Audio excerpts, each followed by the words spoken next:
ఈరోజు అన్నపూర్ణమ్మ రూపం కదా. అసలు నిజంగా అన్నపూర్ణమ్మ అంటే ఎవరు? అన్నపూర్ణమ్మ అనేది ఆకలి అనే అంధకారానికి వెలుగు. పొట్టలో శూన్యం ఉన్న ప్రతి వాడికి గింజలో దాగి ఉన్న దేవతే అన్నపూర్ణ. అన్నపూర్ణమ్మ అంటే కడుపు నింపడం అంతేనా ఆవిడ మహిమ? కడుపు నింపడం అంటే కేవలం అన్నం కాదు. బ్రతుకులో ధైర్యం, మనసులో కరుణ, చేతిలో దానం అన్నీ అమ్మేస్తుంది. ఆకలి తీరితే ఆత్మలో జ్యోతి వెలుగుతుంది. ఎందుకు ఆమెని శక్తి అని పిలుస్తారు? ఎక్కడ భూక్షమం, ఎక్కడ పేదరికం, ఎక్కడ కన్నీటి ఆకలి ఉంటుందో అక్కడ ఆమె శక్తి రూపం అవుతుంది. పూట పొంగులు పెట్టే చేయి, ఆరాటం తీరే చూపు అన్నీ ఆమె శక్తి రూపాలే. అమ్మని ఎలా పూజించాలి? ప్రతి గింజ వృధా చేయకుండా ప్రతి గింజ ఆకలి నోట ఉంచడమే ఆమెకు మనం చేసే నిజమైన పూజ.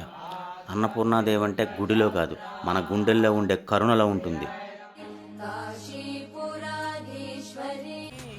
ఈరోజు దుర్గమ్మని కాత్యాయని మాతకి అలంకరిస్తారు కదా, కొంచెం కాత్యాయనమ్మ గురించి చెప్తావా? శ్రద్ధగా విను. మన పురాణాలు మనకు చెబుతున్నాయి. యాదేవి భూదేవి రూపేణ కాత్యాయన్య బిజాయతే సాహి మహిషాసురమర్దిని జగద్గురు వరద పరమేశ్వరి. అంటే కాత్యాయన మహర్షి తపస్సుతో ఆ తల్లి జన్మించింది. మహిషాసురుని సంహరించి ఈ లోకాన్ని రక్షించింది. ఆమె కేవలం యోధురాలు కాదు, ఆమె శాంతికి ఆయుధం, భక్తునికి శరణ్యమైన తల్లి, ఈ విశ్వానికి శాశ్వత జ్యోతి. కాత్యాయనమ్మని స్మరించు, నీ భయాలు భస్మమైపోతాయి, నీ జీవితం విజయగాథగా మారుతుంది. అందరూ ధనమే జీవితం అంటారు. ధనం కూడా క్షణంలో కరిగిపోతుంది కదా. మరి అలాంటప్పుడు మహాలక్ష్మి అమ్మవారిని ఎందుకు అంత గొప్పగా పూజిస్తారు? ధనం కరిగిపోతుంది, కానీ లక్ష్మీదేవి అనుగ్రహం కరిగిపోతుంది. ఆమె కరుణ ఉంటే మనకు ధనం వస్తుంది, ధర్మం నిలుస్తుంది, దైవం మనతోనే ఉంటుంది.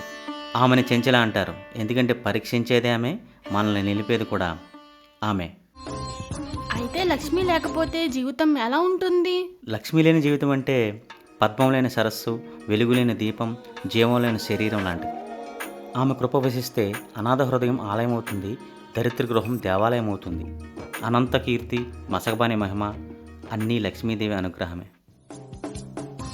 సముద్ర మధురంలో జన్మించింది లక్ష్మి. ఈ ప్రపంచాన్ని మధురంగా ఉంచడానికి పుట్టింది. ఆమె దయ ఉంటే శూన్యమే విశ్వమవుతుంది, ఆమె కరుణ లేకపోతే విశ్వమే శూన్యమవుతుంది. అందుకే ప్రతి హృదయంలోనూ, ప్రతి గడపలోనూ, ప్రతి శ్వాసలోనూ ఆ మహాలక్ష్మి మహిమ నిత్యం వెలగాలి.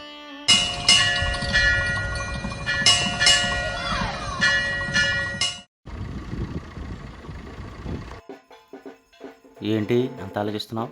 ఈరోజు లలితా త్రిపుర సుందరి అమ్మవారిని చూశాను, చాలా అందంగా ఉన్నారు. కొంచెం ఆమె గురించి చెప్తావా?